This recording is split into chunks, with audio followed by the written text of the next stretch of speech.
지금부터 스마트시티 미래포럼 창립 기념 포럼을 시작하겠습니다. 스마트시티 미래포럼 맡은 임미란 회장입니다. 반갑습니다. 오늘 스마트시티 미래포럼을 출범식을 갖게 되었습니다. 미래를 준비하는 과정이 얼마나 지난하고 어려운지 그 과정을 단편적으로 보여주는 것 같습니다.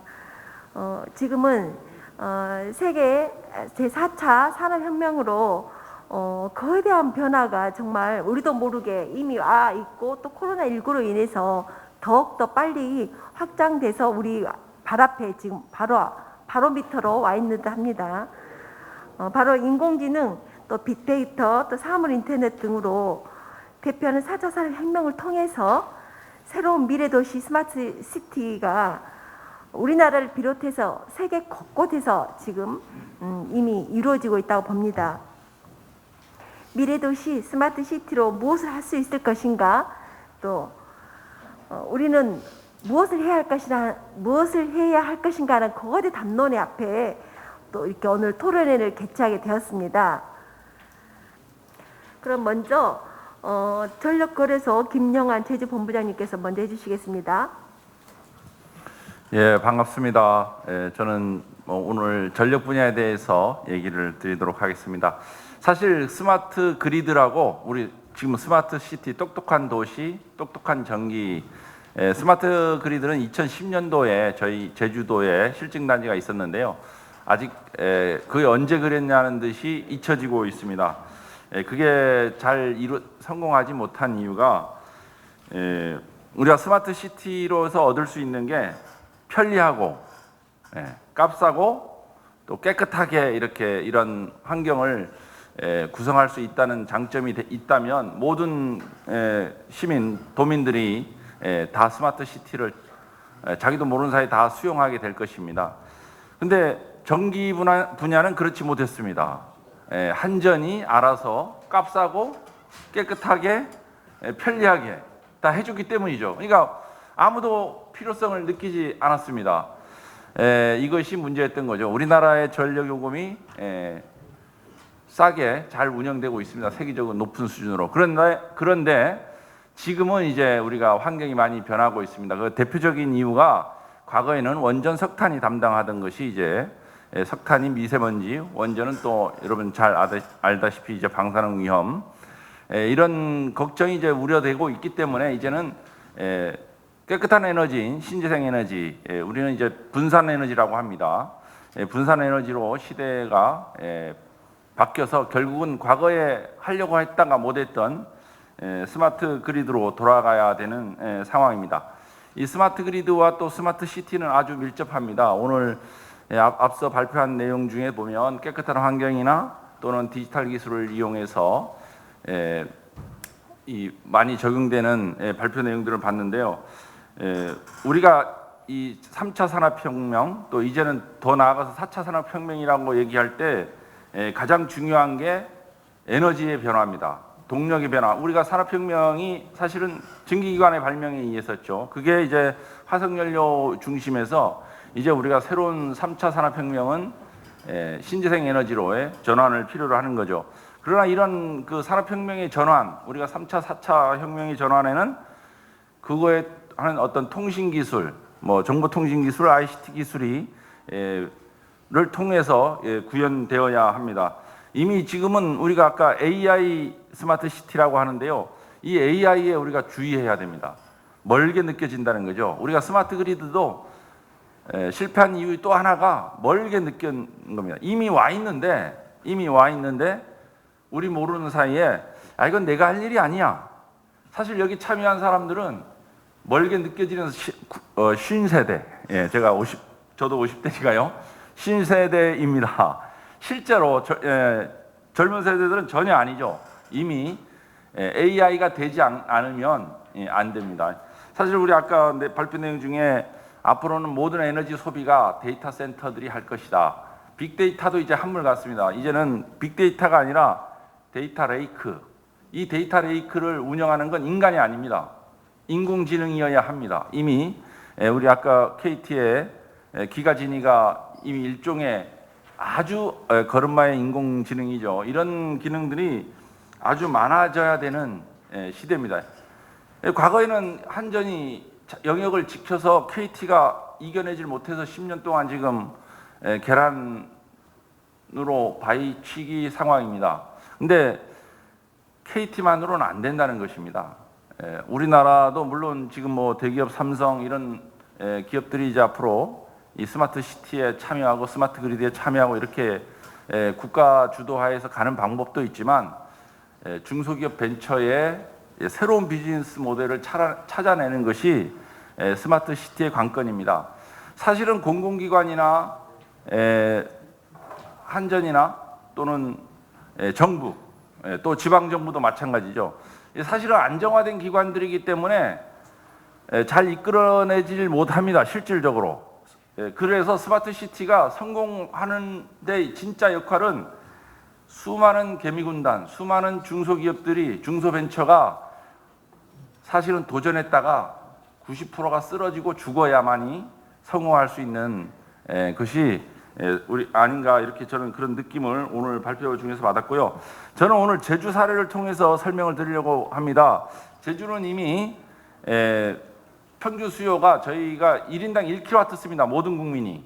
그럼 제주도는 인구가 65만이기 때문에 65만 kW 씁니다. 제가 67이라고 썼는데요. 최근에 코로나로 조금 줄었습니다. 근데 태양광이 현재 50만 kW가 있고 풍력이 30만 kW 있습니다. 그래서 80만 kW, 제주도 인구보다 훨씬 많은 신재생 용량이 들어와 있고요. 그래서 작년에 16.2% 풍력 태양광만으로 우리나라 몇 프로인지 아세요? 우리가 못 느끼는 이유는 신재생 태양광이 3%도 안 되기 때문입니다. 실제 신재생 7%, 8% 쓴다 해도 변동성 에너지, 진짜 재생에너지는 3% 미만이기 때문에 우리가 이 변화를 잘 못 느끼고 있는 것입니다. 제주도는 작년에 총 77회의 초과 발전이 발생했습니다. 풍력 태양광이 너무 많이 발전을 해서 전력 사용량을 초과해서 발전을 못하게 풍력단지들을 세워야 했습니다. 올해는 태양광도 발전을 못하게 억제할 예정입니다. 이런 현상은 점점 더 심해집니다. 왜냐하면 태양광 이용률이 현재 15% 수준이지만 23%고요. 또 가격 원가 경쟁률이 곧 올해 내년 그리드 패리티, 그러니까 화석연료를 발전 원가가 앞서간다는 거죠. 더 낮아진다는 겁니다. 그래서 앞으로 우리 그 분산 에너지 확산은 불 보듯 뭐 틀림없는 사실이다 이거죠. 그런 이런 신재생이 많아지면은 우리가 에너지 사용에 변화가 있어야 됩니다. 스마트 시티도 이 에너지를 얼마나 잘 효율적으로 활용하느냐가 중요합니다. 지금은 우리가 전기요금만 이제 전기 제품만 쓰지 않습니까? 그리고 물론 공장 자동화 많이 되면서 전기화되고 있지만 앞으로 이제 수송 부분 또 이 가정에는 보통 에어컨이 전기화 많이 돼 있지만 이제 난방도 급속하게 전기화되고 있지 않습니까? 그다음에 농업이라든가 이런 부분에도 이제는 충혈적으로 전기를 사용하는 것이 가속화됩니다. 왜냐하면 저렴하고 깨끗하고 편리하기 때문이죠. 이런 전기화가 가속화되고 교통수단도 다 전기화되고 이런 것들이 앞으로 이 전전화, 전기화가 가는 길인데 더 중요한 건 이 전기를 누가 생산하느냐가 이제 우리에게 영향을 준다는 겁니다. 앞으로는 이제 석탄 원전이 아니라 태양광 풍력 발전이라는 거죠. 얘는 우리가 발전량을 조절할 수가 없습니다. 태양광은 낮에만 발전을 합니다. 우리는 보통 심야 전기를 아실 겁니다. 심야에 전기를 안 쓰니까 제일 생산 비용이 원전 석탄 좀 저렴한 발전기들만 돌아가서 전력 요금이 저렴하고 많이 써달라고 오히려 심야에는 3분의 1 가격으로 주고 농업용은 뭐 4분의 1 가격으로 주지 않습니까? 앞으로는 낮에 더 전기 생산 원가가 비용이 저렴해진다는 거죠. 태양광이 이제 석탄보다 더 저렴해지고 이제 곧 LNG보다 올해 내년 낮아졌습니다. 그럼 이런 낮 시간에 태양광 발전이 많은 시간에 전력 소비를 유도해야 됩니다. 누가요? 스마트 시티가 써줘야죠. 그 시간에. 그때 모든 전기차 또는 전철 또는 산업용의 모든 전기들 이런 그 전력 요금 신호에 따라서 전력 사용량을 유도할 수 있는 그런 것이 이제 그런 환경 모든 시스템들이 다 바뀌어야 됩니다. 이런 것을 활용해 줄 수 있는 게 이제 IT 기술이죠. 과거에는 스마트 계량기가 아니라 우리가 누적 계량기 한 달 단위로 전기 요금을 냈습니다. 뭐 교육용, 산업용 이런 것들은 전부 그냥 시간 구분 없이 적은 보통 가정용보다 적은 요금으로 내다가 조금 지금 진화한 것이 개시별 요금제라고 피크 시간과 경부하 시간, 중간부하 시간을 구분하는데 이것이 이제 뭡니까? 그 세 단계 구분으로는 안 된다는 거죠. 풍력 태양광이 뭐 항상 낮에는 태양광이 있는 게 아니라 흐린 날도 있기 때문에 그래서 좀 더 기후 환경에 따라서 우리가 전력 사용량도 달라져야 된다. 이런 걸 유도하기 위해서 실시간 요금제라는 게 만들어집니다. 저는 이제 전력 거래소인데 한전은 요금제를 통해서 전력 소비를 유도합니다. 그러나 이제 거래소는 이 직접 전기 소비자보다 발전 소비자에 더 가깝습니다. 전기를 발전소들이 과거에는 전통적인 발전기들이 전력을 생산했지만 한 300개 정도밖에 안 됩니다. 그런데 지금은 수만 개의 태양광 발전소, 그다음에 풍력 발전 단지들이 전기를 생산하는 것을 거래소가 통제하고 사들여야 되기 때문에 이런 시장 가격의 변화를 통해서 전력이 생산이 많아지면 그러니까 그 연료비가 안 드는 풍력 태양광 발전이 많아지면 전력 발전 원가가 내려가게 됩니다. 이런 발전 원가가 그대로 한전을 통해서 소비자에 연결되도록 하는 이 시장 구조가 달라진다는 거죠. 지금은 하루 전 시장입니다. 하루 전에 이미 다음 날에 풍력과 태양광의 발전 예측, 그다음에 기후 온도 예측을 통해서 적정 수요와 거기에 들어가는 발전 원가를 반영을 해서 그 발전 시장 가격이 정해지는데 앞으로는 실시간 시장으로 생산과 소비의 균형을 빨리 맞추고 전체 효용 비용을 낮추는 실시간 시장이 이제 필요해지게 됩니다. 이게 스마트 시티와 이게 바로 연동이 돼야 되는 거죠. 그리고 그러한 수요 반응을 만들어내기 위해서 지금은 풍력 태양광 또는 기존의 전통적인 발전기 단지들만의 전력 시장에 참여하지만 앞으로는 수요 자원을 결합한 신재생과 또 그냥 우리가 쓰는 일반 전력 수용가의 그 사용량 조절도 하나의 일종의 가상 발전소가 됩니다. 그래서 이런 수요 자원을 조합한 일종의 하나의 전통적인 발전기처럼 전력 시장에 참여할 수가 있는 것입니다. 이러한 조절을 통해서 전체 그 에너지의 효용을 찾아가는 거죠. 이것이 앞으로의 곧 이제 거래소가 또는 산업부가 준비하고 있는 새로운 전력 시장이 되겠습니다.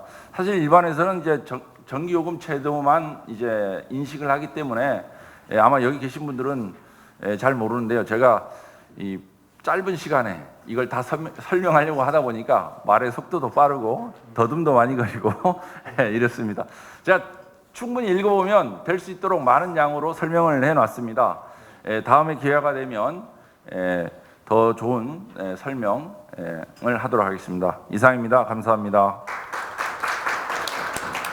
다음은 삼성전자의 전승수 상무님 토론 부탁드립니다. 네, 안녕하세요. 삼성전자에서 IoT와 스마트홈을 담당하고 있는 전승수라고 합니다.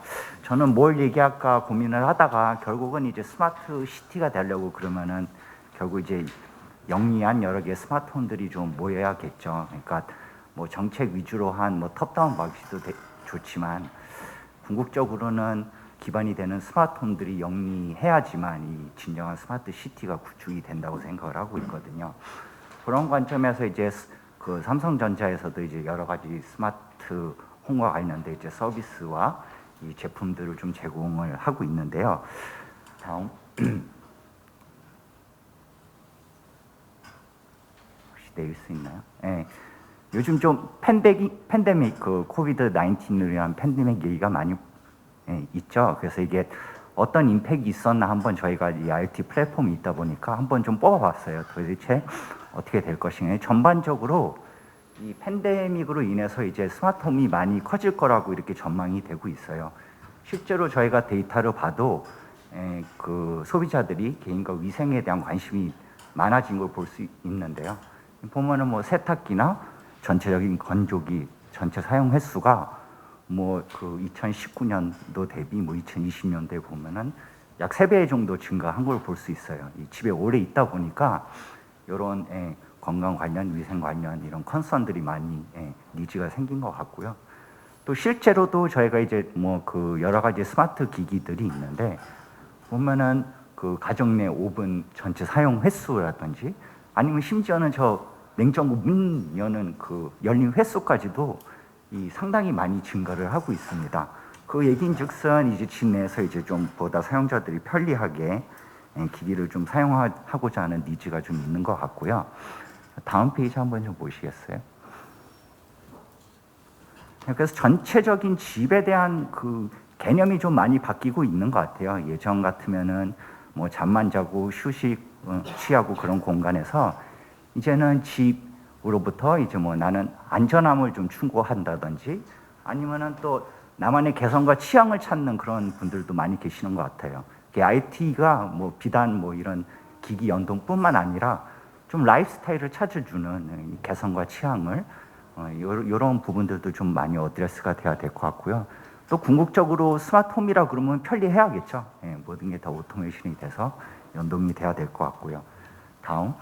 또 업무적으로도 보면은 업무 관련해서도 이제 재택 근무가 많이 일어나니까 이제 집이 비단 뭐 주택일 뿐만 아니라 이제 뭐 업무의 공간도 되는 따라서 스마트홈들이 업무와 관련된 그런 서비스도 많이 제공을 해야 될 거라고 봅니다. 다음.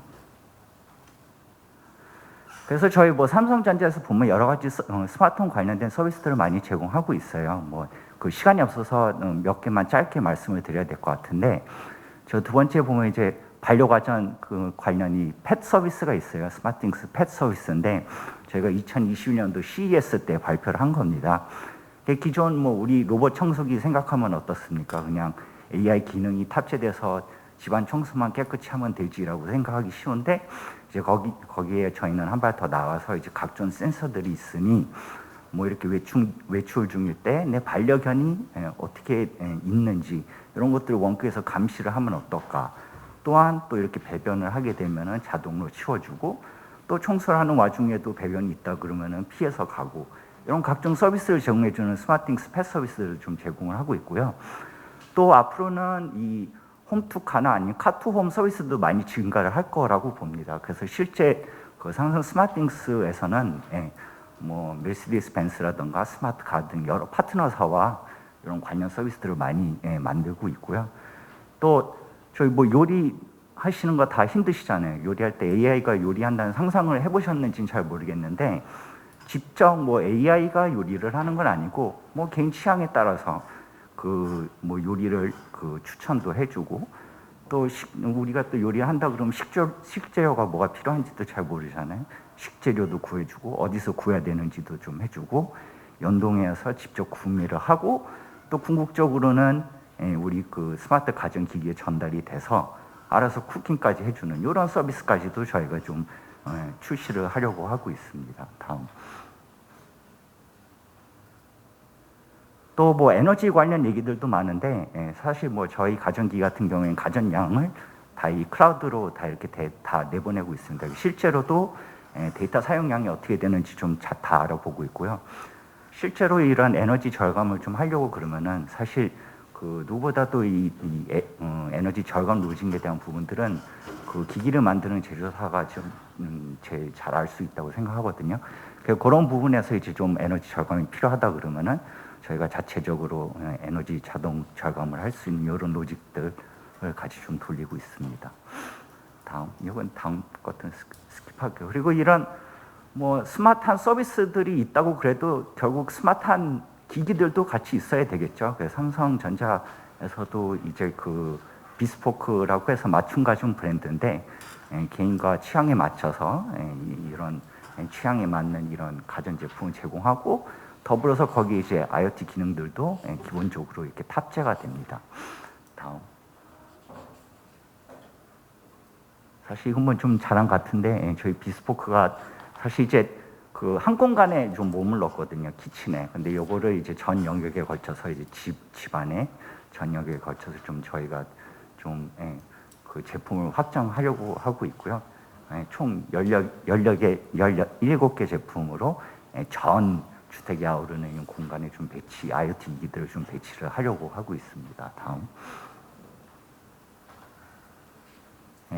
이건 또 뭐 시간의 개념인데 뭐 설치가 된다 그러면 궁극적으로는 오래 써야 되겠죠. 그래서 저희 삼성전자에서는 이 뭐 향후에도 뭐 이런 인테리어가 변경이 된다 그러면은 그 인테리어에 맞게 제품 구성할 수 있도록 올해서부터 뭐 360개 무려 360개라는 요 컬러들을 좀 지원할 예정이고요. 또한 뭐 요즘 출시되는 제품들에 대해서는 모터와 컴프레서에 대해서는 뭐 평생 보증으로 이렇게 좀 운영을 하려고 하고 있습니다. 다음. 또 이 뭐 이렇게 그 스마트 아파트, 뭐 스마트 시티 이런 얘기들 많이 나오는데 저희도 뭐 KT와 마찬가지로 이런 스마트 아파트 서비스들을 많이 구축해 나가고 있습니다. 그래서 뭐 대내 가전 기기뿐만 아니라 아파트 내 뭐 택배라든지 CCTV, 관리비 또는 에너지 사용량, 뭐 차량 입차 뭐 이런 정보들 또는 뭐 이런 단순한 엘리베이터 호출에서부터 난방가스 조명까지 다 가전기기와 어우르는 이런 스마트 서비스들을 실제로 작년 말서부터 좀 런치를 했고요. 올해 또 이 일을 지원하는 그 단지 수들이 많이 확장이 될 거라고 봅니다. 다음. 그래서 요 모든 걸 가능한 게 한 게 사실은 저희가 이제 클라우드 기반의 이 AI와 IoT 플랫폼을 가지고 있어서 가능했는데요. 저희가 다행히도 이 삼성 스마트띵스 플랫폼이라는 걸 가지고 있습니다.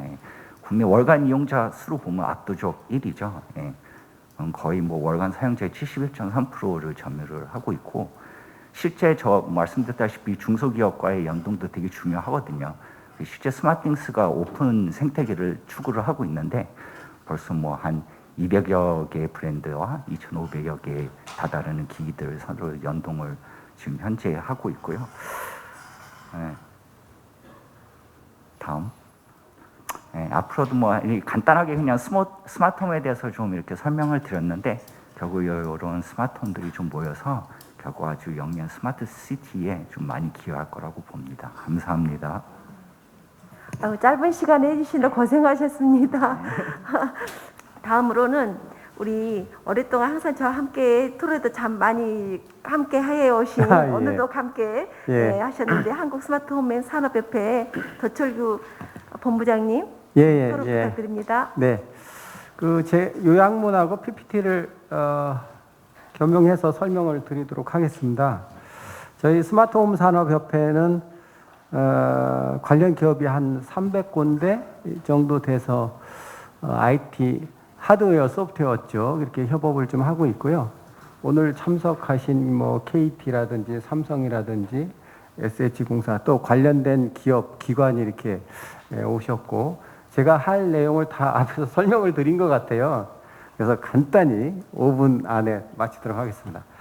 사실상 그 한국판 뉴딜 정책, 그린 뉴딜, 디지털 뉴딜은 IoT 스마트 시대 4차 산업혁명을 거쳐서 상당히 우리나라 발전에 기여한 역할이 크다고 하겠습니다. 더군다나 그 앞전에 말씀하신 스마트 시티, 스마트홈 아주 풍부한 영향력을 주셨는데요. 스마트 시티는 한 줄로 말씀드리면 그 인프라라고 보시면 되겠어요. 우리 삶 인간으로 봤을 땐 인프라 이렇게. 그리고 스마트홈은 이 몸이라든지 혈액이라든지 이 컨텐츠로 보시면 되겠습니다. 거기에는 뭐 여러 가지 가전 통신도 연관이 되겠지만 아마 그렇게 보면 빠른 이해가 되실 것 같아요. 더군다나 그 세계적으로 이쪽 산업을 발전시키기 위해서 구글이나 애플 플랫폼, 요즘 플랫폼 전쟁이죠. 글로벌 기업이나 국가라든지 이쪽에 엄청난 투자를 하고 있습니다. 그곳에 대한민국이 있는 거죠. 그러니까 발전을 안 할라야 안 할 수 없는 그런 상황에 와 있고요. 그래서 그 지금 광주광역시에서 임미란 의장님께서 스마트 시티 미래 포럼을 발족하겠다 이 말씀을 하셨는데, 이 광주광역시가 스마트 시티 미래 포럼을 발족하겠다는 근원적인 이유는 갑자기 뭐 발족하겠다는 게 아니고, 저 객관적인 입장에서는 옛날부터 광산업이 여기 기반 베이스로 깔려 있어요. 광산업. 최근에는 그 AI 시범도시 산업을 여기서 하게 됐습니다. 그 바탕 위에 지금 이쪽 지역이 뭐 여러 가지 그 풍부한 먹거리라든지 공기라든지 발전할 소지가 엄청나게 많거든요. 그래서 아까 말씀 주신 그 세종시에서 시범 사업 했던 여러 가지 레퍼런스, 이런 것을 광주에서 도입을 해서 시행착오를 줄이고 아마 그 역할을 한다면은 스마트 시티 그 미래 포럼이 더 큰 역할을 하지 않을까. 새로운 레퍼런스로 아마 이 광주광역시가 발전을 할 것 같아요. 그래서 여기 저는 뭐 산업협회지만은 이 기업들이 항상 감사하게 생각하는 게 뭐냐면은, 여기 HDC 아이콘트로스 조정현 팀장님, 아카라 코리아 오영관 전무님, 하나록스 스마트 조명 윤정유 사장님이 나오셨는데, 이분들이 스마트 홈에 대한 그 영양분들을 지금 만들어주고 계시는 분들입니다. 그래서 우리 기업들이 얼마나 감사한지를 모르겠어요. 이런 기업들이 있어야 앞으로 광주광역시가 스마트 시티를 구축할 때 상당한 여러 가지 인프라를 고쳐 노하우를 갖추고 새로운 그 시티를 발굴하게 되는 거죠. 아마 그런 그 노하우를 의장님께서 알고 계시기 때문에 아마 오늘 그 스마트 시티 미래 포럼을 발족하는 걸로 이렇게 알고 있어요. 자, 그러면은 앞으로 광주시가 이 스마트홈과 스마트 시티 양면적인 것을 어떻게 활용을 해서 더 발전을 더 노하우를 갖다가 더 활용해서 광주시가 부강한 시가 되겠죠. 아마 이 노하우만 잘 활용하면 빠른 시간에 다른 그 도시보다도 빠른 시간에 아마 발전을 좀 할 걸 생각했는데, 그런 영향력을 아마 여기에서 오늘 자리에서 그 관련된 기업이 발표를 좀 해주신 것 같고, 저희 스마트홈 쪽에서는 그런 노하우나 여러 가지 인프라, 기업들, 통신 이쪽을 아마 지속적으로 오늘 자리를 마련해 줬으니까 같이 기업과 협업을 해서 지원을 할 수 있도록 이렇게 하겠습니다. 그래서 오늘 제가 말씀드린 것은 이 내용도 있지만은 왜 광주가 스마트 시티 미래 포럼을 발족했을까? 그 근원적인 걸 말씀을 드렸고, 오늘 통신 사업자나 중소기업들이 여기까지 오기에 큰 노력을 해서 항상 감사를 드리고 있다. 그런 레퍼런스를 통해서 광주광역시가 앞으로 스마트 시티를 구축했을 때는 타 도시와 전혀 다른 생산성 있는 경쟁력 있는 그 도시가 되지 않을까 이렇게 보고 있습니다. 간단히 저는 이만 줄이겠습니다. 예.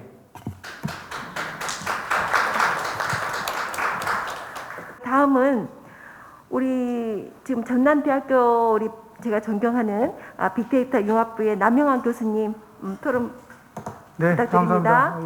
회장님 좋은 소개 감사합니다. 저희는 이제 주로 하는 것이 이제 주로 알다시피 이제 빅데이터 분석을 하고 있습니다. 그래서 이제 이 초청 말씀을 드려서 그러면 스마트 시티 쪽에 어떻게 우리가 빅데이터가 역할을 할 것이고 어떤 것을 해야 될 것인가에 대해서 이제 나름대로 정리를 해 봤습니다. 그래서 이제 여러 가지 문헌을 찾아서 이제 스마트 시티부터 시작을 해서 스마트 시티와 그다음 빅데이터 역할, 그다음에 사례 이런 순으로 했는데, 먼저 여기에 와서 아까 처음에 이제 기조 연설을 하시는 분들 바탕으로 여러 가지 발표자들 패널 발표하신 분부터 스마트 시티를 새롭게 정의를 이제 나름대로 내가 넘겨야 되겠다. 우리 같이 이제 빅데이터를 하시는 분들을 위해서 과연 스마트 시티가 뭔지에 대해서 정리를 좀 해봤습니다. 결국은 이제 스마트 시티란 게 결국은 도시가 가지고 있는 여러 가지 문제, 환경이라든지 에너지, 교통, 미세먼지, 고령화, 그다음에 교육, 방범, 뭐 농장까지 공장까지 포함해서 이러한 도시가 가지고 있는 문제를 결국 이제 이거를 해결을 해야 할 건데, 이걸 어떻게 해야 할 것인지, 그럼 이제 디지털화를 한다는 것이죠. 디지털화라는 것은 결국은 이러한 여러 가지 이제 과학적인 문제, 인공지능 문제들, 기법들을 가지고서 해결하기 위해서는 결국은 데이터를 정형 데이터든 간에 또는 비정형 데이터든 간에 데이터를 통해서 다양한 이제 IoT 센서들을 통하든지 그 밖의 방법을 통해서 이런 데이터를 수집해 가지고 과학적인 방법, 인공지능 기술적인 방법으로 이거를 이제 솔루션을 이제 제공하는 것이죠. 그럼 이런 솔루션을 제공하는 것이 이제 하나의 각 분야별로 어플리케이션이라고 말씀드릴 수 있을 것이고, 그럼 이런 어플리케이션을 바탕으로 여러 가지 이제 기업들이 비즈니스 모델을 만들 수 있을 거라고 생각합니다. 그래서 그런 비즈니스 모델을 통해서 결국은 데이터를 바탕으로 해결을 해서 결국은 현 도시가 가지고 있는 이 앞에서 말씀드린 다양한 문제들을 결국 해결을 하고자 하는 게 그게 이제 스마트 시티가 아닌가라고 나름대로 이렇게 정리를 해봤습니다. 그렇다면 여기에서 우리가 이러한 도시가 가지고 있는 문제를 해결하기 위해서는 결국은 이제 데이터를 활용을 해서, 물론 그전에는 여러 가지 정책적으로 결정하는데 경험과 여러 가지 그전에 관리자들의 직감이라든지 이런 걸 통해 해왔지만은 가능하면 이걸 통해서 데이터를 통해서 또는 인공지능을 통해서 이런 문제를 해결해 나가는 것이 중요하고, 그거를 이제 앞으로 패러다임으로 삼아서 그렇게 이제 시티 문제를 해결하자라고 이야기를 할 수 있고요.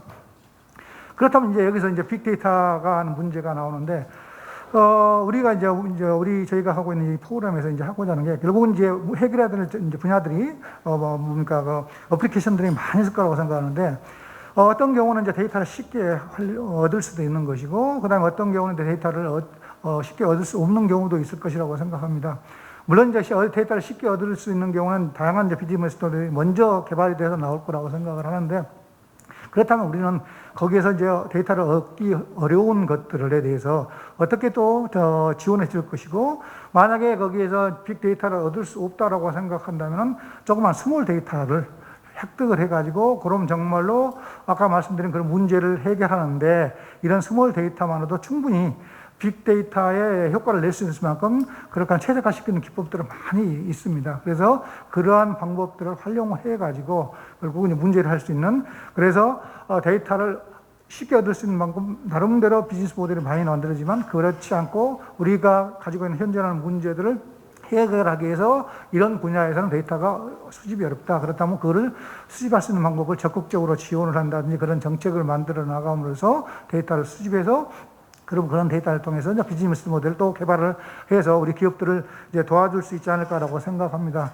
그래서 그렇게 이제 그렇다면 데이터가 적절한 이제 애플리케이션에 따라 비즈니스 모델에 대한 데이터를 얻을 수 있을 것이고, 그래서 그러한 데이터를 통해서 결국 문제를 해결해 나갈 수 있습니다.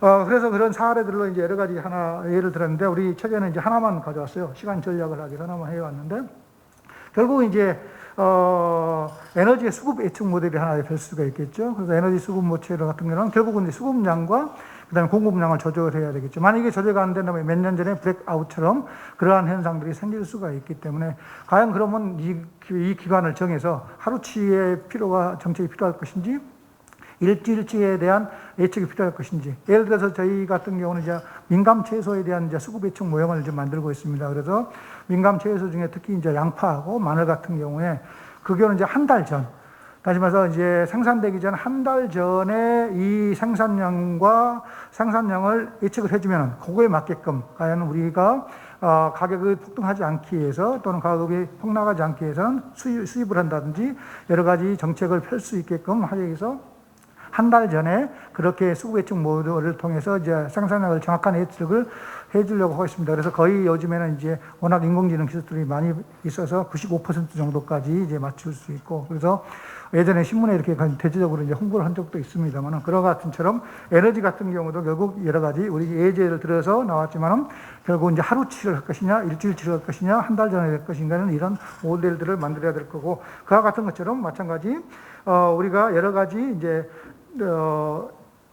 에너지의 수급 예측 모형이라든지 또 에너지 이제 진단이나 분석 같은 경우도 가능하겠죠. 아까 좀 사례를 들었지만은 기존에 있는 빌딩이라든지 또는 기존에 있는 설비들을 바탕으로 거기에 에너지 사용량을 측정을 해가지고 거기 설비에 이상이 있는지도 판단할 수도 있고, 또 빌딩에 이상적으로 너무 에너지가 많이 사용된다든지 이런 걸 통해서 에너지를 이제 효율화를 시킬 수 있지 않을까라고 생각을 합니다. 또 그 밖에 우리가 쓸 수 있는 것들이 가장 한번 전번에도 한번 이제 언급을 했었던 기억이 있는데요.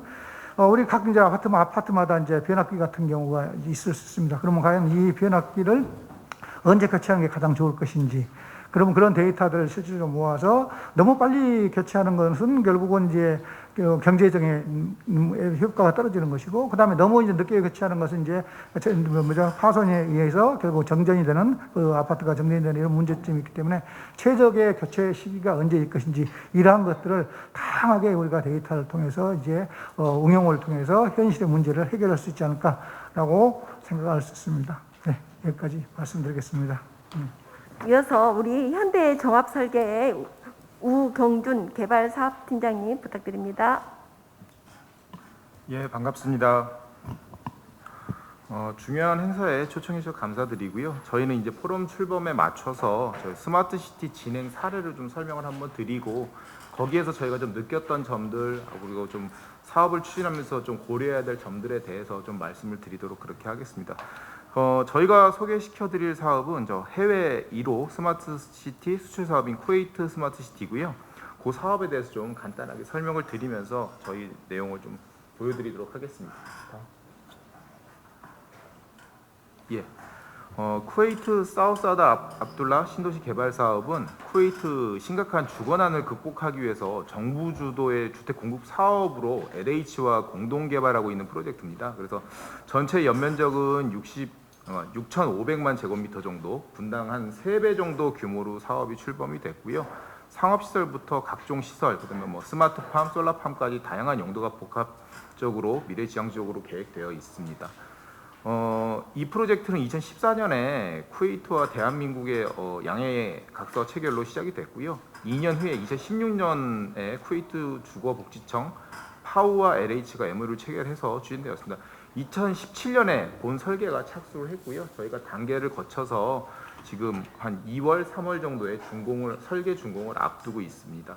벌써 저희가 뭐 2017년에 설계 착수를 했는데 벌써 3, 4년이 지나니까 개념의 전환이 벌써 시작됐고, 저희가 어떤 그 도시 개발에 있어서의 유연성 확보 문제가 벌써 나오고 있고요.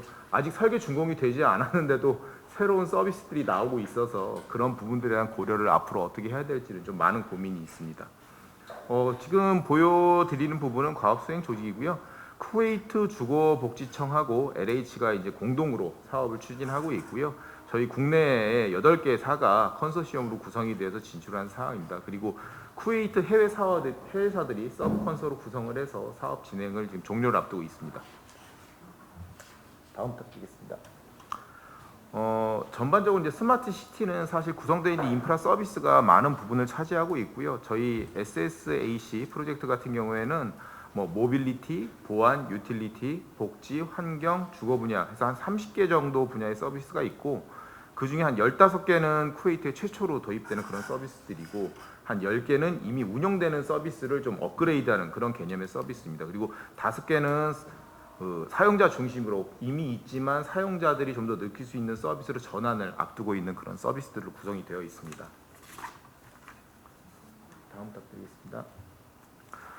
쿠웨이트 최초로 도입하는 서비스 중에는 뭐 모바일 방법 영상, 무료 와이파이 존, GIS 지하시설물 관리 이런 시설들이 있고, 스마트 학교, 스마트 도서관, 스마트 헬스 이런 서비스들이 선정이 되었습니다.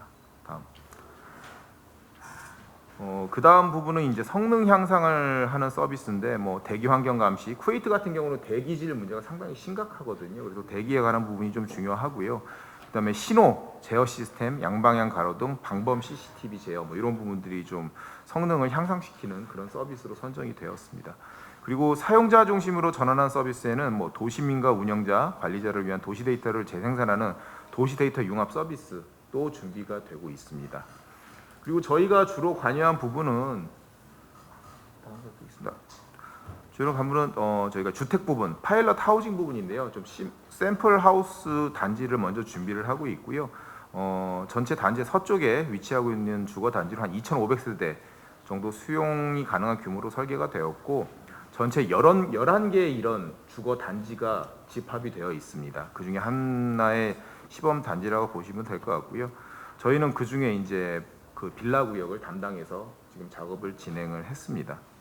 그 파일럿 하우징에 도입되는 시스템에는 뭐 흔히 말하는 스마트 홈이라는 부분이 많이 관여를 하고 있고요. 뭐 카드 시스템이나 뭐 네트워크 플랫폼, 태양광 패널, 쓰레기 자동 수거, 기타 등등의 어떤 뭐 서비스들이 있는데 저희가 이제 진행하면서 좀 어려웠던 부분은 쿠웨이트가 기름을 생산하는 국가다 보니까 태양광이나 이런 부분에 있어서의 효율이 뭐 거의 전기가 무료로 공급되다 보니까 50년을 활용을 해도 원가를 회수할 수 없는 뭐 그런 부분들이 있어서 많은 어려움이 있었고요. 그런 부분들도 이제 그 국가나 도시의 상황에 맞게 서비스티 좀 재편이 필요한 걸로 인지를 하고 있습니다. 마지막으로 이제 좀 짧게 말씀을 드리면 이제 보통 이 스마트 시티 프로젝트는 국가가 주도해서 진행이 되다 보니까 국내 스마트 시티 사업도 마찬가지로 좀 비슷한 구조를 다 가지고 있습니다. 이런 국가 주도형의 사업 같은 경우에는 서비스 통합이 쉽고 뭐 정부 주도에 빠르게 추진이 가능하긴 한데 초기 구축 비용이 매우 많이 들고 뭐 해외에 적용할 저희가 신도시 수출 사업을 추진하고 있지만 해외 적용하기도 만만치 않은 게 사실입니다.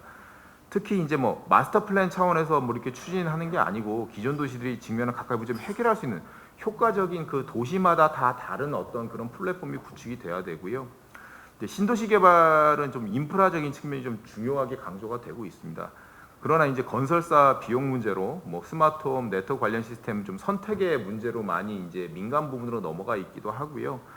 주거 단지 위주가 아닌 공공 서비스 위주로 뭐 돌아가기 쉽습니다. 근데 전반적으로는 돈이 드는 수익 모델이 없어서 지속성에 한계가 있고 인프라에 치우치지 않고 다양한 산업 주체가 좀 참여해서 장기적으로는 이게 스마트 시티가 가보지 않은 길입니다. 그리고 어떤 제공 서비스의 그 어떤 경제성이 확보되는 어떤 규모나 어떤 시범 데이터가 쌓여 있질 않고 다 말 그대로 규제 샌드박스를 풀어서 처음 해보는 사업입니다. 그래서 그 지역에 맞는 서비스를 발굴하는 것도 중요하고 처음 초기 계획을 했을 때 유연한 어떤 계획을 가지고 스마트 시티를 추진해야지만 향후 단순 계획에서 실제 그 시행하는 단계로 갔을 때 여러 가지 서비스를 또 유연하게 받아들일 수 있는 그런 계획이 될 수 있을 것 같습니다. 저희도 많은 시행착오를 겪고요. 저희가 2017년에 할 때는 UAM이라든가 뭐 스마트물 이런 거는 약간은 공상과학 같은 그런 느낌이었는데 벌써 지금 저희가 설계 준공을 앞두고 있는 단계에서는 UAM, 스마트 물류, 기타 등등의 서비스가 이미 도입 단계에 들어와 있습니다. 그렇다면 몇 년 전에 그걸 예측해서 할 수는 없었던 부분이 있기 때문에 그렇다면 지금 단계에서 그걸 받아들일 수 있는 유연한 스마트 시티 플랫폼이 중요하다라고 좀 참고 말씀을 드리고 싶고요. 광주에서 추진하는 스마트 시티 사업에 저희도 관심을 가지고 많은 부분 좀 조언하거나 참여할 수 있도록 노력하도록 하겠습니다. 감사합니다. 우리 다음으로는 정말 오랜 시간 많은 시간 기다리셨는데요. 마지막으로 우리 문영훈 기획실장, 조정실장님 부탁드립니다. 다들 오래 걸리셨으니까 저는 짧게 뭐 한 3, 4분만 말씀드리겠습니다. 오늘 아까 우리 장민주 과장이 제가 아까 장 과장도 얘기했지만 제가 과장한테 숲사마원이라고 데리고 있었거든요. 한 45년 저랑 제가 처음 일을 같이 했었는데 오늘 와서 오히려 선배인 저한테 저 스마트 도시가 뭔가 굉장히 저도 궁금하고 우리 스태프들하고 굉장히 유능한 저희 스태프들하고 같이 스마트 도시 컨셉 노트를 지금 한참 하고 있어요. 스마트 도시가 뭐냐. 근데 제 후배가 그냥 쉽게 설명을 더 시티 오브 데이터라고 해서 데이터의 도시라고 해서 쉽게 딱 설명을 해주네요. 그래서 후배한테 오늘 한 수 배웠습니다.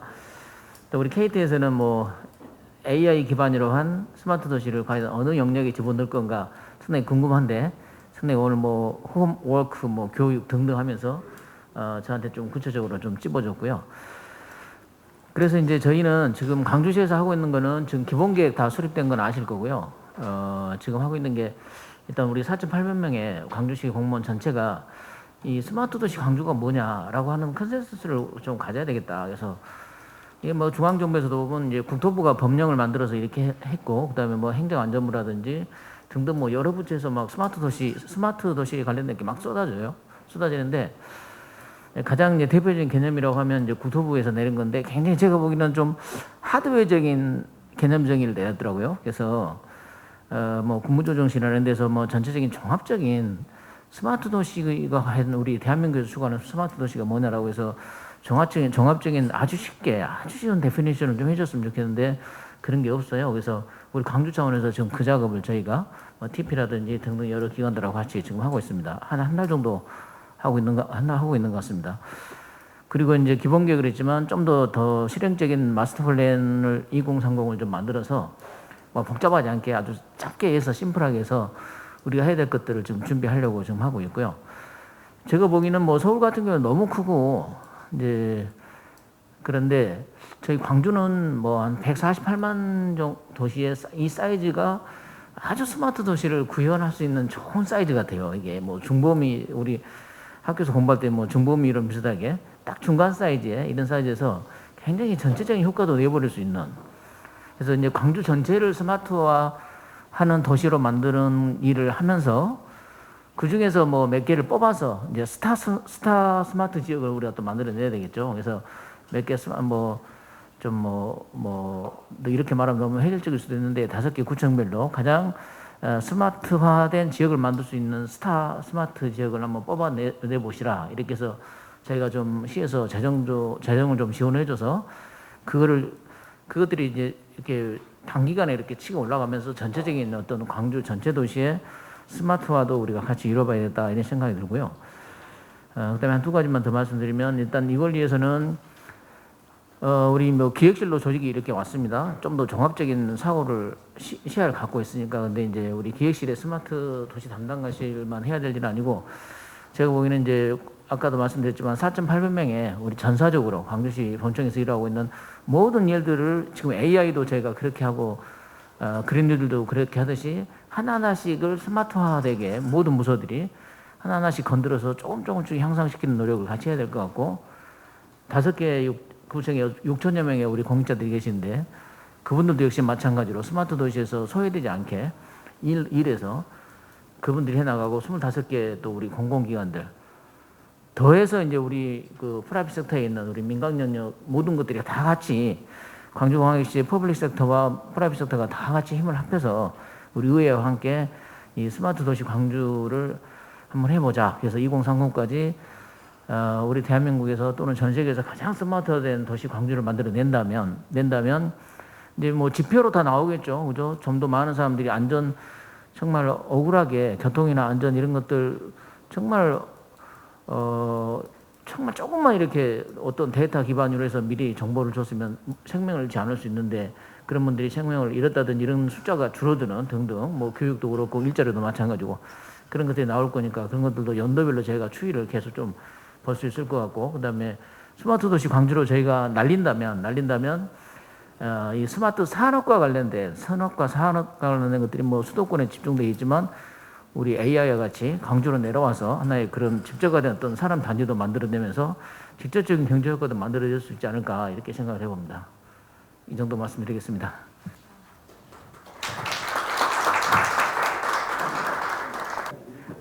안녕하세요. KT 전남 전북 광역본부 AIDX 혁신 TF 이규흠 차장입니다. 반갑습니다. 우리 참석하신 분들 패널 분들 장기간 들으시느라고 좀 힘들으셨을 텐데요. 지금 이 시간부터는 좀 편안하게 이렇게 즐기시면 되겠습니다. 시연 시간이 많지가 않기 때문에 저희가 이제 많은 기능들이 있는데 간단하게 한 몇 가지 정도만 시연을 하도록 하겠습니다. 첫 번째로 보여드릴 거는 지금 여기 제가 손에 들고 있는 이 제품입니다. 이게 이제 시니어 케어용 아까 말씀드린 마음을 담다 KT에서는 마음을 담다라는 이제 슬로건으로 그 마음을 담고 있는 AI 기술들을 다양한 기술들 보이고 있는데 시니어 케어용으로 AI 기술을 이용해서 독거노인이라든지 아니면 어떤 장애인 분들이라든지 이런 취약 계층에 계신 분들을 좀 케어할 수 있는 그런 서비스입니다.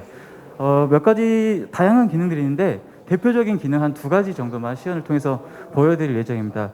이 단말기 같은 경우는 저희가 이제 지역 사투리를 인식할 수 있어서 어르신들에게 굉장히 좀 유용하게 쓸 수 있는데요. 그 중에 하나가 지금 응급알림 기능입니다.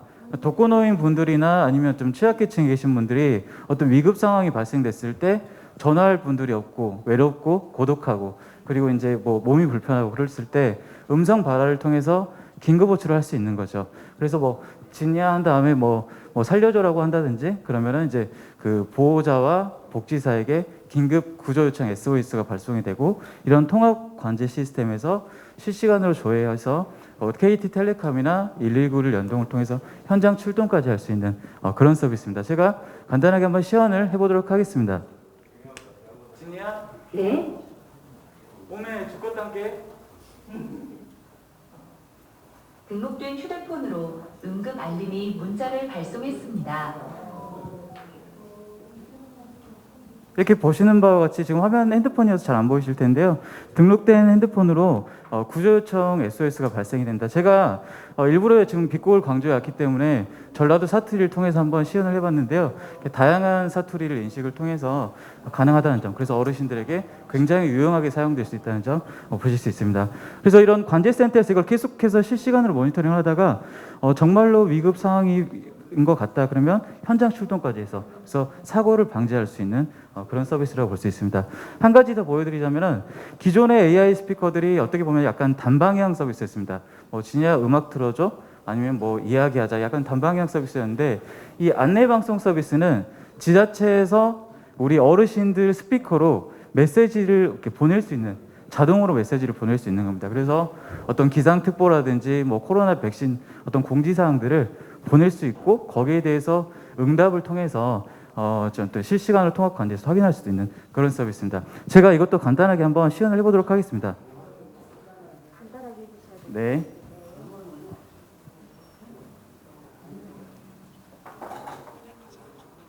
광주광역시에서 3월 26일부터 4월 30일까지 코로나 백신 접종을 시작합니다. 문의사항은 가까운 보건소로 연락주세요. 잘 들으셨죠? 고마워. 이런 식으로 일방적으로 통신하는 게 아니라 우리 지자체나 보호자분들 또는 복지사분들이 여러 취약계층애들에게 공지사항을 전송을 하고 거기에 대해서 응답 여부까지 알았어 또는 몰랐어 이런 것도 관제 시스템에서 이렇게 관리를 할 수 있는 그런 서비스라고 보실 수 있습니다. 잠깐 두 가지 정도 설명을 드렸었는데 이 외에도 다양한 어떤 치매 예방 교육이라든지 아니면 마일버스 서비스 이런 거에서 감정 케어를 통해서 우리 어르신들을 케어할 수 있는 그런 KT의 AI 복지 서비스입니다. 다음은 여기 호텔 부분인데요. 다음 팀장님께서 설명해 드리겠습니다. 안녕하세요. KT 정현석입니다. 지금 의원님이 빨리 끝내주셨으면 하는 바람이 너무 크신 것 같은데 빨리 끝내도록 하겠습니다. 의원님이 말씀하셨던 그 호텔에 있는 기가진 서비스고요. 기본적으로 호텔에서의 어떤 그 24시간 4개 국어로 호텔에 대한 정보에 대한 안내, 그다음에 객실에 대한 제어, 그다음에 음악에 대한 감상, 그리고 전화 서비스, 그리고 용품에 대한 요청을 다 이 단말을 통해서 할 수 있습니다. 그래서 지금 특히 코로나 시대에 호텔로부터 많이 주목을 받고 있는 서비스고요. 제가 그 중에 오늘 가능한 한 일부 서비스만 제가 시연을 드리고 마치도록 하겠습니다. 제가 말이 급해지네요. 제가 시연할 수 있는데. 네. 진이야. 진이야. 식당 어디야?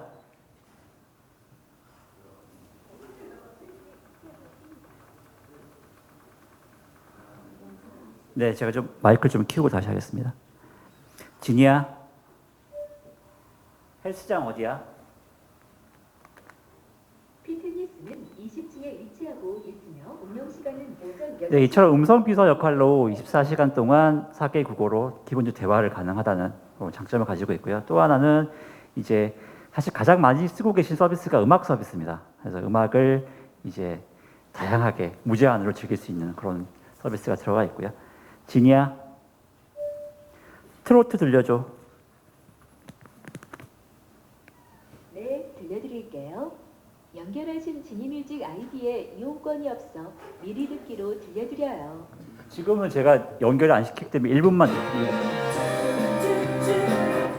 지니뮤직을 종료합니다.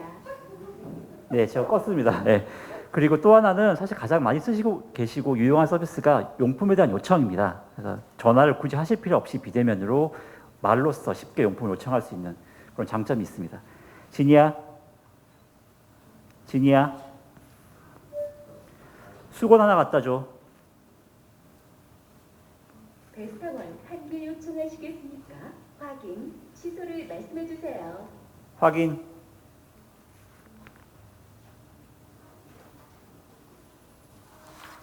호텔 용품을 있습니다. 네. 사실 이렇게 되면 프론트에서 인지를 하게 되고 저희가 또 로봇을 갖고 있기 때문에 로봇으로 직접 엘리베이터를 타고 객실에 배달을 올 수 있고 여기서 알림이 오면 방문 문 열고 나가서 이제 픽업을 하는 것까지 저희가 제공해드리고 있고요. 사실 KT는 이 비단 이런 서비스 이외에 호텔의 시스템과의 연동이라든지 저희 객실 관리 시스템, 기가진을 통한 어떤 서비스 그리고 로봇이나 주차관제 등 다양한 그 호텔의 AI화를 저희가 추진하고 있습니다. 이상으로 좀 시간 마치겠습니다. 감사합니다. 네, 그러면 다음은 우리 스마트 홈키드 아카라 코리아의 오형관 팀장님 많이 기다리셨습니다. 안녕하세요. 아카라 코리아의 오형관입니다. 네, 많이 기다리셨는데요. 여러분에게 매직을 한번 보여드리려고 합니다. 제가 켜져라 하면 여러분들이 아카라 이렇게 한번 외쳐보세요. 네, 자, 켜져라. 아마 한 10년 전에 이걸 보신 분들은 깜짝 놀라실 것 같은데요. 다시 꺼져라 하면 아카라 해주세요. 꺼져라. 네. 지금 보여드린 제품은요, 우리 스마트 시티에 있어서 출발점이자 종착점이라고 할 수 있는 스마트한 홈을 꾸며주는 IoT 디바이스들입니다. 특히 지금 보여드린 스마트 플러그는 탄소 제로 시대에 있어서 가장 중요한 에너지 절감 솔루션이 될 수도 있습니다. 비롯해서 원격으로 불을 켜주기도 하고 꺼주기도 하는 이러한 원격 스마트 전구도 있고요. 그리고 문 열림에 따라서 불이 켜지기도 하고 꺼지기도 하는 문 열림 센서, 동작을 감지해서 모션을 제어하는 모션에 따라서 전열 기구나 전기 기구를 제어하는 모션 센서, 또한 온습도 센서 등이 저희의 주요한 제품들입니다. 그래서 오늘은 여러 제품 중에 대표적인 제품만 가져왔고요. 시간 관계상 마지막으로 꺼져라 하면은 아카라 한번 외쳐주시기 바랍니다. 꺼져라. 네, 감사합니다. 우리 오형관 팀장님, 아카라 팀장님 감사합니다. 다음은 스마트 홈 LED 채소 재배기 여긴가 보나. 네, 우리 박경옥 팀장님. 네. 안녕하세요. 정말 긴 시간 스마트 시티 그 디지털 기술을 지금까지 계속 섭취하시느라고 좀 정신적으로 스트레스 받으셨죠. 지금 이 시간부터는 약간 짧게 식물로 정화하는 시간, 힐링하는 시간을 가져보도록 할게요. 저는 스마트 시티의 그 핵심 힐링 아이템인 LED 식물 재배기와 그리고 저희 3D 프린터기를 개발하고 있는 3D 테크놀로지의 팀장 배경옥입니다. 네. 봄철에 어김없이 황사가 찾아오죠. 그런 외부 환경, 기후 환경 변화에 의해서 외구에서 식물을 키우기가 훨씬 어려워지고 있는데 가정에서 먹거리를 건강하게 재배할 수 있다는 LED 식물 재배기 많이 들어보셨죠? 자, 저희가 개발한 이 LED 식물 재배기 저 상단에서 지금 적소렐이라는 여기서 보면 LED 때문에 빛이 약간 식물의 제 색상을 표현해주지 못하고 있는데 저기 사진을 보시면 제가 이틀 전에 찍은 사진입니다. 자, 저 적소렐 채소가 그 상큼하고 향이 톡 쏘는 그런 어떤 그 허브 채소류의 일종인데요. 샐러드로 드셔도 좋고 그리고 쌈 채소로 드셔도 좋은데 거기 옆에 있는 이런 그 버터헤드 상추라는 이 식물들처럼 주변에서 볼 수 있는 여러 가지 채소들을 여기서 식재할 수 있어요. 그래서 그런 채소들을 우리가 드시는 그 이면에 어린이를 위해서 저희 3D 테크놀로지에서는 또 새싹 재배기라는 교육 콘텐츠를 다양하게 개발해서 운영을 하고 있습니다. 자, 저런 아이디어들은 여기서 저희 3D 프린터기로 직접 제품 제작을 하는 과정까지 진행을 하고 있고요. 그리고 잠깐 그 LED 새싹쌈 재배하는 과정을 사진으로 담아봤는데요. 묘삼을 식재하고 나서 단 5일이면 저렇게 콩나물처럼 쑥쑥 자라는 모습을 볼 수가 있어요. 그리고 한 20일이면 너무 사진이 빨리 넘어가는데요. 새싹쌈도 이렇게 좀 빨리 자란답니다. 20일이면 저희가 바로 이렇게 먹을 수 있는 상태, 지금 여기 하단에서는 잘 안 보일 테니까 사진을 참고하시면 되는데, 그렇게 섭취할 수 있는 새싹쌈을 가지고 저 왼쪽에 보면 여러 가지 음식, 레시피, 이런 그 레시피에 따라서 음식을 해 드실 수 있는데요. 실제 제가 주부이기 때문에 저런 요리 해 먹는 거 좀 귀찮습니다. 근데 이 새싹쌈은 요리를 해 드셔도 좋지만 하루에 한 뿌리씩 직접 생으로 섭취하시는 게 가장 좋은데요. 아시나요? 혹시 새싹쌈 뿌리보다 사포닌 성분이 잎의 5배에서 9배 이상 많다는 사실. 이 한 뿌리를 생으로 하루에 한 뿌리씩 섭취를 하시면 요즘 코로나 시대에 면역력 개선 증진 효과에도 좋고요. 그리고 혈압 관련된 그런 부분에도 개선 효과가 효능이 있다고 합니다. 그래서 제가 오늘 너무 힘겹게 달려오신 저희 임미랑 의원님께 이런 새싹쌈 시식이 기회를 드리고 싶어요. 오늘 여기서 아니요, 제가 열심히 준비를 따로 해왔습니다. 그래서 지금 너무도 많은 시간 동안 운영을 하시느라 많이 고생을 하셨고, 저희 그 새싹쌈을 여기서 이거는 여기서 키우는 네네네. 네. 근데 저희가 세척해서 따로 준비를 해왔고요. 이거를 그냥 생으로 드셔도 되는데 꿀에 살짝 찍어 드시면 훨씬 드시기 편해요. 그래서 집에서도 이런 식으로 드셔보시기를 저희가 권해드리고요. 자, 저희 여기 남은 새싹쌈 여기 드시고 싶으신 분 조금 이따 기회를 드릴게요. 그래서 저희 의원님께서 힘을 얻으셔서 에너지 받으셔서 저희 스마트 시티를 더욱 발전시킬 수 있길 제가 기원하겠습니다. 그리고 저희 이제 시중에 나와 있는 스마트팜 기기들은 보통은 온도 제어 기능 또는 LED 제어 기능, 이런 기본적인 2-3가지 기능만을 가지고 있는데, 저희가 개발한 이 2단 식물 재배기뿐만 아니라 저 대형 스마트팜 기기들은요, 한 6가지의 센서 측정 기능뿐만이 아니라 11가지의 어떤 제어 기능 시스템까지 갖추고 있습니다. 가령 예를 들자면 농촌진흥청에서 어떤 그 병충해가 발생을 하면 사진을 찍어서 데이터화해 나왔거든요. 그걸 공유를 하는데 저희가 그 공유 데이터를 여기에 심어 놓고요. 실제 얘가 지금 기능을 구현을 했어야 되는데, 여기서도 카메라가 내부에 사진을 찍어요. 그래서 얘를 모니터링하고 데이터와 비교를 해서 같은 형태의 사진이 보이면, 잎새의 형태가 보이면 병충해가 발생했습니다라고 알림을 보내는 거죠. 이런 기능까지도 저희가 구현을 했습니다. 다음. 네, 그 2년여간 저희가 그런 기술들을 개발하기 위해서 참 많은 시행착오와 여러 가지 어려움들을 겪었었는데요. 잠깐 사진으로 좀 보여드리고요. 그렇게 하면서도 많은 스트레스를 받았었는데 저런 식물들을 키워내면서 오히려 저희가 힐링을 하는 부분들이 되게 많았어요. 자, 여기서 제일 제가 기억에 남는 식물 재배 아이템이 있는데, 이거 혹시 뭔지 아시겠어요? 보이실까요? LED 빛 때문에 무엇인지는 정확히 안 보이실까요? 네, 콜라비입니다. 네. 제가 직접 씨앗을 뿌려서 거기서 새싹을 키워내고 저기에 식재해서 지금 저 상태까지 자랐고요. 현재 사무실에서 저기 2배 크기로 자라서 곧 수확할 날을 기다리고 있는데, 식물 재배기 내에서 우리가 상상할 수 없는 식물들을 재배할 수 있다는 거, 이걸 말씀드리고 싶습니다. 다행히도 저희 그 LED 식물 재배기에서 새싹쌈이 정말 키우기 어렵다고 이야기를 하는데 너무도 잘 자라주어서 저희는 보통 저렇게 지인들에게 선물로도 많이 했었고요. 여러 가지 음식으로 구현을 했었고, 이렇게 가공식품으로까지 제품화하기도 했습니다. 제가 너무 급하게 하다 보니 저도 마찬가지 여러 가지 떨고 그런 부분들이 많았는데, 아까 어떤 그 교수님께서 이 지역에 있는 기업들을 많이 이렇게 후원하고 해줬으면 좋겠다는 그런 바람을 저도 여기서 한 번 더 부탁을 드리고 싶고요. 저희 기업 또한 어떤 가족 구성원들의 건강을 위한 재배기 또는 농업인들의 어떤 그 소득 증대 향상에 그 도움을 줄 수 있는 그 제품을 개발하기 위해서 앞으로도 많이 노력하겠습니다. 감사합니다.